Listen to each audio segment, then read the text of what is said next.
E a pergunta que nós fazemos é esta: o que é que não era possível fazer com aqueles 7 mil milhões de euros se a dívida fosse renegociada?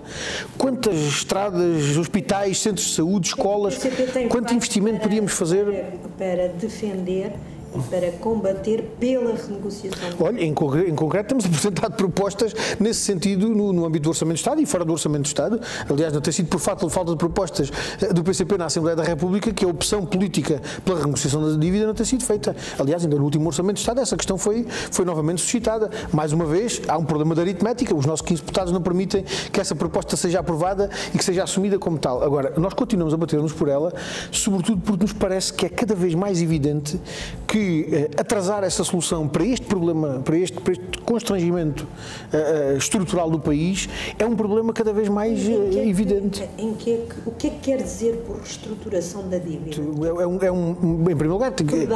Em primeiro lugar, é uma assunção de uma opção política por assegurar a disponibilidade ao país dos meios de que necessita para se modernizar, para se desenvolver. Eu julgo que é sobretudo esse o critério que tem que estar por trás da opção política da renegociação da dívida. Deixe-me até colocar-lhe a questão nestes termos. Não serviria de nada renegociar a dívida se a disponibilidade de recursos financeiros que por essa via se obtém não fosse para aplicar no sentido que resolva os problemas do país. Portanto, a questão da renegociação da dívida é o instrumento para encontrar os meios financeiros para poder dar a resposta aos problemas estruturais do país, mas é preciso definir essa resposta estrutural, essa resposta aos problemas estruturais do país. Agora, a proposta que nós temos apresentado, de resto desde abril de 2011, que foi a primeira vez que suscitámos essa questão, a proposta que nós apresentámos aponta um conjunto de medidas, em algumas circunstâncias até muito detalhada em função do nível de reflexão que temos vindo a fazer e a aprofundar, não apenas do processo em si, mas das medidas preparatórias para esse processo e das decisões que têm que ser tomadas para preparar o país para um processo dessas naturezas. Mas tem consciência que isso redundaria no fim do financiamento por parte dos investidores. A renegociação do Equador em 2007 contraria isso, desmente isso. Do Equador? Do Equador. Nós não somos o Equador.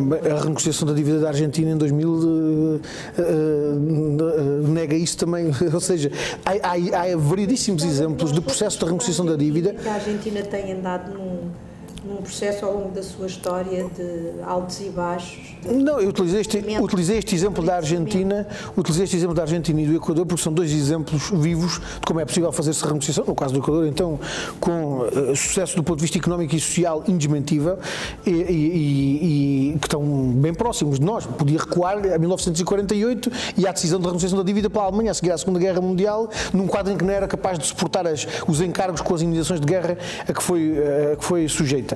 Portanto, mas há variedíssimos exemplos ao longo da história em como os processos de renegociação da dívida não devem ser encarados como papões. Aliás, eu julgo que o papão em torno dos processos da renegociação da dívida é o último argumento que resta para quem se confronta de facto com essa necessidade objetivamente.